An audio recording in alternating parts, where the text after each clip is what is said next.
Hello everyone, good morning.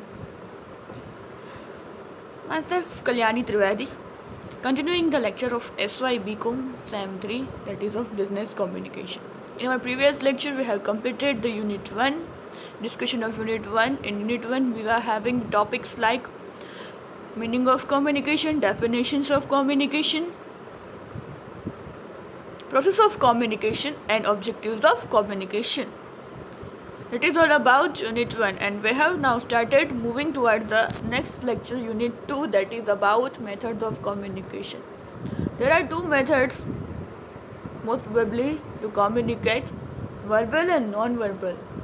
The communication with the use of language is known as verbal communication, and the communication without words or with the use of symbols, signs, maps, charts, graphs is known as non-verbal communication. We have started the discussion of verbal communication. Verbal communication means connected with words and the use of words. એમાં બે ટાઈપ્સનું હતું, oral અને return. Verbal communication શબ્દો દ્વારા કઈ રીતે થાય છે, અથવા તો બોલીને અથવા તો લખીને. Oral and return. ઓરલ આપણે જોયું હતું કઈ કઈ સિચ્યુએશનમાં છે, ટેલિફોન ટોક, ટેલિફોનિક મેસેજમાં, face to face discussion, presentation દ્વારા, પાવરપોઈન્ટ પ્રેઝન્ટેશનથી આપણે જે કોમ્યુનિકેટ કરતા હોઈએ છીએ, ઇન્ટરકોમ, રેડિયો, એમાં બી કન્વર્સેશન થાય છે ને.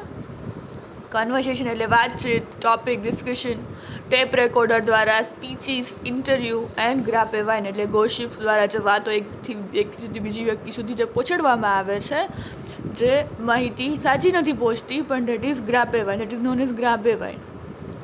પછી એમાં જોયું આપણે face to face situation, gesture, voice, posture, public speech, telephone, એ બધા માધ્યમો દ્વારા ઓરલ કોમ્યુનિકેશન થાય છે. એ બધી સિચ્યુએશનમાં ઓરલ કોમ્યુનિકેશન પોસિબલ છે. તો એમાં કઈ રીતે ફેસ ટુ ફેસ કોમ્યુનિકેશનના કેટલા ફાયદા છે, જેસ્ચર ઇમ્પોર્ટન્ટ છે, પોસ્ચર ઇમ્પોર્ટન્ટ છે, વોઇસ આપણો ઇમ્પોર્ટન્ટ છે કે સામેવાળી વ્યક્તિ સુધી પહોંચી શકે.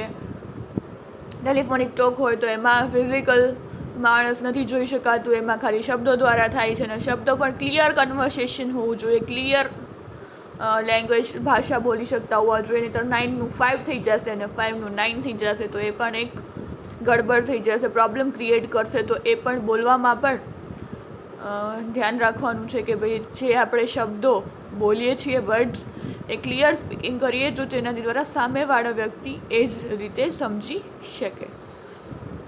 જેના ફાયદા અને ગેરફાયદા જોઈએ, ઓરલ કોમ્યુનિકેશનના કેટલા બધા ફાયદાઓ પણ છે અને ગેરફાયદાઓ છે. Then we move to written communication. Written communication એટલે જે નેચરલી નથી થતું, સ્પોન્ટેનિયસલી નથી થતું. જેમ ઓરલ કોમ્યુનિકેશન સ્પોન્ટેનિયસલી છે, આપણે બોલવાનું કહ્યું તો આપણે સ્પોન્ટેનિયસલી નેચરલી આપણે બોલવાનું સ્ટાર્ટ કરી શકીએ. બોલવાનું કોઈ પણ ટોપિકમાં આપણને ડર ન લાગે, એમાં કંઈ વિચાર ન કરવો પડે. પણ જ્યારે આપણે લખવાનું હોય છે, that needs a lot of effort, એમાં મહેનતની જરૂર પડે છે. એમાં આપણે લખવું હોય તો આપણે એમાં માહિતી, આઈડિયાઝ, થોટ્સનો આપણે એક ડ્રાફ્ટ બનાવવો પડે. ડ્રાફ્ટ પછી આપણે ટાઈપ કરી, ડિસ્પેચ કરી એટલે મોકલી અને સામેવાળો રિસીવ કરે, જોવે, ડાઉનલોડ કરે, રીડ કરે અને પછી રિપ્લાય આપે. એટલે એક ટાઈમ ફેક્ટરની પણ એક પ્રોસેસ છે કે એમાં ટાઈમ, સમય માગી લે છે, મહેનત માગી લે છે. That is return communication. પણ એનો એક એ ફાયદો છે કે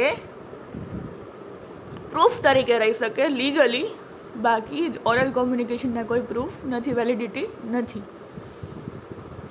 પછી આ તો આપણે જોયું હતું ઓકેઝન્સ ઓફ રિટર્ન કોમ્યુનિકેશન, ત્યાં આપણે પહોંચ્યા હતા. કેરેક્ટરિસ્ટિક્સ ઓફ રિટર્ન કોમ્યુનિકેશન શું કહેવાય, એ મહેનત માગી લે છે, સમય માગી લે છે, એક વેલિડિટી ગણાય છે, એક લીગલી આપણે જરૂર પડે તો કે ભાઈ હા લખાણ છે મારી પાસે, આપણી પાસે પ્રૂફ રહી શકે કે લીગલ પેપર હોય તો. પછી ઓરલ કરતાં શોર્ટર હોય છે. લખવાનું એટલું બધું લંબાણમાં ન હોય, બોલવાનું હોય તો આપણે ગમે તેટલું લંબાવી શકીએ, પણ એ શોર્ટ મેથડ લખવો પડે છે. લખવાનું આવે ત્યારે શોર્ટ મેથડ.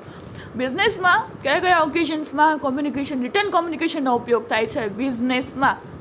પહેલાં જ કીધું હતું કોમ્યુનિકેશન ઇન જનરલ અને રિલેટેડ ટુ બિઝનેસ. બિઝનેસમાં ક્યાં મહત્ત્વ છે, બિઝનેસમાં કઈ રીતે થાય છે, એ આપણે એકોર્ડિંગલી બિઝનેસ જ સમજવાનું. તો બિઝનેસમાં એકોર્ડિંગલી બિઝનેસ કોમ્યુનિકેશન કયા ઓકેઝન્સમાં રિટર્ન કોમ્યુનિકેશન થાય છે બિઝનેસમાં, તો કે જોઈએ. There are many situations in which written communication is used and many types of documents are prepared for official work. Many situations in written communication is used. એવી ઘણી બધી સિચ્યુએશન છે જેમાં રિટર્ન કોમ્યુનિકેશનનો ઉપયોગ થાય છે. And many types of documents are prepared for official work. Official work માટે ઘણા બધા ડોક્યુમેન્ટ પણ પ્રિપેર કરવામાં આવે છે રિટર્નમાં. Layout of each document is fixed by custom. એનું લેઆઉટ એટલે કે એનું માળખું છે ફિક્સ હોય છે. એ જ રીતે જાણે કે મેમોરેન્ડમ હોય તો એમ જ લખવાનું, નોટિસ હોય તો એ જ રીતે લખવાની, ટેલિગ્રામ હોય તો એમ જ લખવાનું, ટેલેક્સ હોય તો એમ જ લખવાનું. એનું ફોર્મેટ ફિક્સ હોય છે. એટલામાં આપણે date, time, to, from, date અને સીધું આપણે જો મેસેજ હોય શોર્ટ એન્ડ સ્વીટ લખી નાખવાનો. એવી રીતે બિઝનેસમાં રિટર્ન કોમ્યુનિકેશન આટલા ઓકેઝન્સમાં નોટિસ આપવા માટે ઘણા બધા યુઝ થાય છે. તો એમાં ફર્સ્ટ છે મેમોરેન્ડમ. મેમો આપણે કહીએ ક્યારેક સ્કૂલમાં, ગવર્મેન્ટ ઓફિસમાં સાંભળ્યું હોય મેમો આપી દીધો, that is called memorandum. Office, organization, સંસ્થા, બિઝનેસ, કંપનીમાં આવી રીતે મેમોરેન્ડમ આપવામાં આવે છે. તો એ શું છે તો આપણે જોઈએ. Memorandum are a form of letter return inside the business. Inside the business એટલે બિઝનેસમાં કામ કરતા લોકોમાંથી કોઈને મેમો આપવાનો હોય તો એ વિધિન અ બિઝનેસ અંદર જે અપાય છે એને મેમો કહેવાય છે. હવે પણ એવો બિઝનેસ લેટર હવે એના માટે યુઝ થાય છે, કઈ રીતે એમાં લખવામાં આવે છે હવે ડિટેલમાં જોઈએ. ત્યાં written message by employees in the conduct of their work. એ કામ ન કરતા હોય, કામ પર ટાઈમે ના આવતા હોય, કામ ટાઈમે પૂરું ન કરતા હોય તો એમને મેમો આપવામાં આવે. મેમોરેન્ડમ કહેવાય. એનું શોર્ટ ફોર્મ છે મેમો. એ બિઝનેસનો એક લેટર છે. They may be distinguish from other message family by their form. એના ફોર્મથી જ ઓળખાય છે કે આ લેટર નથી, પત્ર નથી, આ છે મેમોરેન્ડમ છે. એના માળખાથી એને આપણે જોઈને જ ખબર પડી જાય. એનું ફોર્મેટ જ એ પ્રકારનું હોય કે આપણે ઓળખાઈ જાય. Most large companies use standard memo templates or printed memorandum stationery with date, to, from and subject heading. જેમાં છે હેડિંગ છે રાજુ એન્જિનિયરિંગ, મેમો લખેલું છે, ટુ, ફ્રોમ, સીસી, ડેટ, એ બધું લખેલું પ્રિન્ટેડ જ રાખે છે. આપણે કેમ ક્યાંક કોલેજમાં આપણે કાગળ જોયું તો ઉપર એકેદોશી મહિલા કોલેજ જામનગર ને એનું એડ્રેસ ને એ બધું લખેલું જ હોય. નીચે આપણે ખાલી અરજી લખવાની હોય. ક્યાંક આપણે સ્કૂલમાં એવું કાગળ જોયું હોય કે સ્કૂલનું નામ, એડ્રેસ, એ બધું નંબર લખેલું હોય. આપણે ખાલી નીચેથી આપણે લેટર જ લખવાનો હોય એટલે એ સીધો એવા લેટર પેડ્સ આવે કે જેમાં એટલું રેડી હોય. જેમ મેમોરેન્ડમમાં કહે છે કે અમુક કંપનીઝવાળા, અમુક બિઝનેસ, અમુક ઓર્ગેનાઇઝેશનના લોકો આ રેડી રાખે છે, જેમાં ટુ, ફ્રોમ, સીસી, ડેટ, કંપનીનું નામ બધું લખેલું હોય છે. સીધું આપણે ડ્રાફ્ટ જ કરવાનું હોય છે, મૂકવાનું જ હોય છે. નામ લખવાનું હોય, લખી અને મોકલી દેવાનું. All the memorandums are internal letters. They differ from letters in two major ways. First, memorandums are more likely to be written in the direct order. કે એમાં લખવાનું આવે છે ડાયરેક્ટ ઓર્ડર, જેને મોકલવાનું હોય છે ને ડાયરેક્ટ ઓર્ડરમાં લખવામાં આવે છે. અને most memorandums are direct because they concern work information and such information rarely requires preliminary explanation, justification or persuasion strategies. In case of memorandum, there is no need to be connected about and repeat to the wordings as the communication takes place between employees working together in the same organization. શું કહે છે? Most memorandums are direct. સામે જ એને directly જેને લખવાનું હોય એને જ મેન્શન કરવામાં આવે છે કે જે શું કામ વર્ક ઇન્ફોર્મેશન આપવાની હોય, એક્સપ્લેનેશન હોય, જસ્ટિફિકેશન કરવાનું હોય, એ બધું વર્ડિંગ્સ દ્વારા એને કોમ્યુનિકેશન કરવામાં આવે છે મેમોરેન્ડમ્સ દ્વારા. Between employ working together in the same organization. એક જ સંસ્થામાં કામ કરતા બે વર્કર્સ, બે એમ્પ્લોઈઝ વચ્ચે જે ઇન્ફોર્મેશનની શેરિંગ કરવાની હોય, એક્સપ્લેનેશન આપવાનું હોય, જસ્ટિફિકેશન કરવાનું હોય કે આ કામ નથી કરતા, તમને આ સમજાણું નથી, તો એને કંઈ પણ નોટિસ જેવું, નાની નોટિસ પણ ન કહેવાય પણ કંઈક જસ્ટિફિકેશન, ક્લેરિફિકેશન, એક્સપ્લેનેશન, જસ્ટિફિકેશન એ આપવાનું હોય ત્યારે આ ડાયરેક્ટ ઓર્ડરમાં લખવામાં આવે છે, જે મેમોરેન્ડમ લખવામાં આવે છે, જેનું ફોર્મેટ આપણે અહીંયા બતાવેલું છે. નોટિસ. હવે સેકન્ડ સ્ટેપ છે notice. Drafting of the notice is even more important when circulars and memorandums are received from government or outside bodies which are likely to be affect the whole staff. They should be suitably paraphrased and summarized to suit the staff's understanding and background knowledge. Drafting of the notice is even more important. Notice draft કરવી એ બહુ important છે. When circulars and memorandums are received from government. Circular અને memorandum છે કે જે ગવર્મેન્ટમાંથી આવે છે ઓર outside બોડીઝમાંથી આવે છે. વિચાર likely to affect whole staff. એમાં શું હોય છે? સ્ટાફ આખાને અફેક્ટ કરે છે. સ્ટાફની અન્ડરસ્ટેન્ડિંગ, બેકગ્રાઉન્ડ નોલેજ એ બધાને ધ્યાનમાં રાખીને બનાવવાના છે. Extra care must be taken while drafting of notice. અને નોટિસ બનાવવાની હોય છે ત્યારે એક્સ્ટ્રા કેર બહુ ધ્યાનપૂર્વક બનાવવામાં આવે છે, so that they can be easily understood even by those with lowest intelligence among વર્કર્સમાં બધા એટલા સ્ટડી કરેલા ન હોય. જે મેનેજર હોય, એક્ઝિક્યુટિવ મેનેજર હોય, હેડ હોય, એ બધા એજ્યુકેટેડ હોય, પરંતુ વર્કર્સ હોય, એમ્પ્લોઈઝ હોય, નાના પાયાના કામ કરવાવાળા વર્કર્સ હોય, તો એમને બધી લેંગ્વેજ ના આવડતું હોય તો કે છે એટલી બધી સાદી સરળ ભાષામાં બનાવવામાં આવે છે નોટિસ કે ઇઝીલી બધા સમજી શકે, બધા વર્કર્સ દ્વારા સમજી શકાય ઇઝીલી, કોઈને પૂછવાની કે કંઈ સમજવાની જરૂર ન પડે. પછી નેક્સ્ટ છે ટેલિગ્રામ.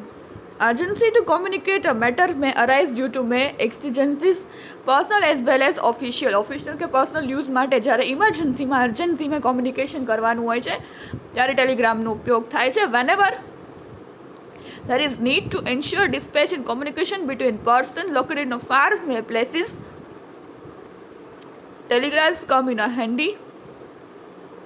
પછી બહુ દૂરના વ્યક્તિને ફટાફટ રીતે એની સાથે ઝડપથી કોમ્યુનિકેશન કરવું હોય, ઝડપથી એક મેસેજ, માહિતી, ઇન્ફોર્મેશન પહોંચાડવી હોય ત્યારે આ ફટાફટ માહિતી લખીને મોકલવાનું માધ્યમ ટેલિગ્રામ છે. Telegram is use for external communication for contacting customer, suppliers, branches, officer etcetera. એના માટે થાય છે તો કે એક્સટર્નલ કોમ્યુનિકેશન માટે બહારનું, within organisation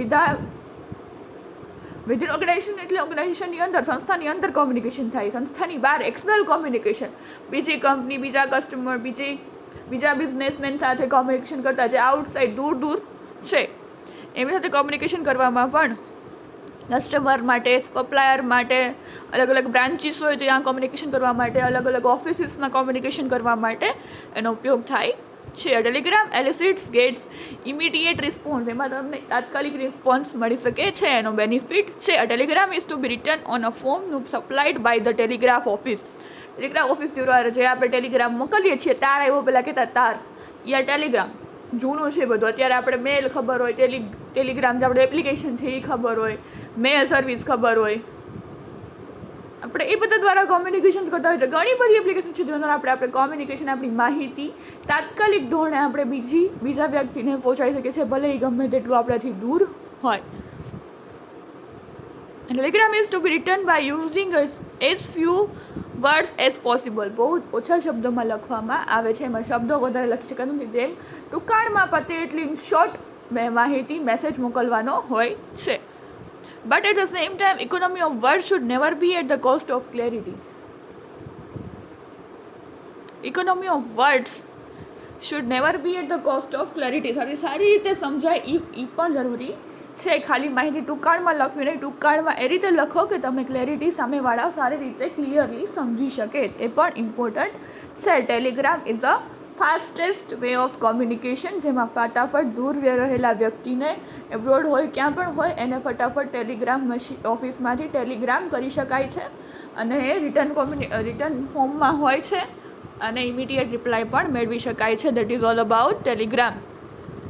moving towards the next, telex. Telex is a device in which message is typed a word processor and is directly sent through telegraph lines to the recipient. Direct એને send કરી શકાય છે.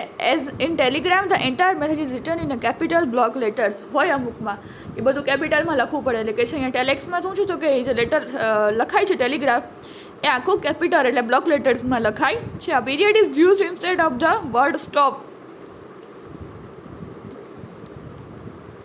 Time span stop લખવામાં આવતો નથી. A telex message operates more on code numbers than a does ટેલિગ્રામમાં. Code નંબર્સની signs એ પણ વધુ યુઝ થાય છે જેઓમાં નથી થતું ટેલિગ્રામમાં. The greatest advantage of this machine is that it does not have to be attend to. Automatic types our received message. This typed message can be read letter. કે જે કોઈ પણ આપણે લખેલી માહિતી હોય એમાં સ્કેન કરી લઈએ તો એ જાતે ટાઈપ કરી લઈએ છીએ. એનો મોટો ફાયદો છે. પછી આપણે એને રીડ કરી શકીએ નિરાતે. Text message are to be paid on the base of time taken. In not on the basis of the number of word use. ઓમાં શું હતું કે શબ્દોનું હતું કે ઓછા શબ્દમાં લખવો પડે ફટાફટ સેન્ડ કરવો હોય તો. અને આમાં શું છે કે શબ્દોનું મહત્ત્વ નથી કે એટલા ઓછા શબ્દોમાં લખો કે આમ લખો. શબ્દો તમે કેટલા બી લ્યો, તમે એટલી વારમાં મેલ ટેલિગ્રાફ સેન્ડ થાય છે એના પ્રમાણે એની કિંમત, એના પૈસા ચૂકવવા પડે છે. In case of newspaper offices, share markets, airport, railway station, telex message can also be received on a screens. એવી રીતે કનેક્શન હોય એનું તો જે મશીનનો જે મેસેજ આવે એ સ્ક્રીન પર પણ દેખાડી શકાય છે. એવી ફેસિલિટી ટેલેક્સમાં છે. That is all about return communication in business. બિઝનેસમાં રિટર્ન કોમ્યુનિકેશન કેના દ્વારા થાય છે તો કે વિધિન ઓર્ગેનાઇઝેશન, મેમોરેન્ડમ દ્વારા, નોટિસ દ્વારા, ટેલિગ્રામ દ્વારા અને ટેલેક્સ દ્વારા બિઝનેસ કોમ્યુનિકેશન થાય છે. That is all about return communication. Discussion. Sorry, this is all about today's lecture. I'm continuing the topic in next lecture. Thank you for listening. Have a nice day.